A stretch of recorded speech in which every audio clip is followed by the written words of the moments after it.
we shall overcome. We will overcome someday. আচ্ছা we will overcome বললাম, এটা ঠিক আছে? we will না ঠিক আছে। না, এটা হবে না। এটাও তোমরা শুনে রাখবে, যেহেতু সামডে বলা হচ্ছে, দিনটা নির্দিষ্ট নয়, ইনডেফিনিট না, তাই জন্য আমরা শ্যাল ব্যবহার করব। উইল তখন ব্যবহার করতে হয় যদি দিন নির্দিষ্ট হয়ে যায়, like we will overcome on next Sunday, তাহলে উই উইল হয়ে যেতে পারতো। তো এরপরে একটা গান তোমাদের জন্য, এবং সেখানে একটা এরর থাকবে, তোমাকে বলতে হবে কি ভুল আছে, ঠিক আছে?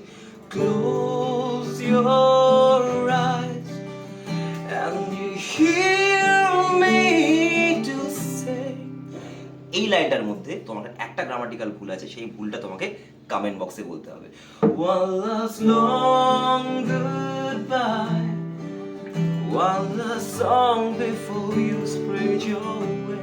তো বন্ধুরা, এরকম সূক্ষ্ম সূক্ষ্ম গ্রামারের ভুলগুলো যদি তোমাকে চিনতে হয়, শিখতে হয়, তাহলে আজকে ঠিক সন্ধ্যে 8:30টার সময় আমি আনছি 100 এরর ডিটেকশনের কোয়েশ্চেন্স, মানে 100টা এরর ডিটেকশনের কোয়েশ্চেন্স থাকবে, যেগুলো এসএসসি এমটিএস পরীক্ষার জন্য খুবই ইম্পর্টেন্ট।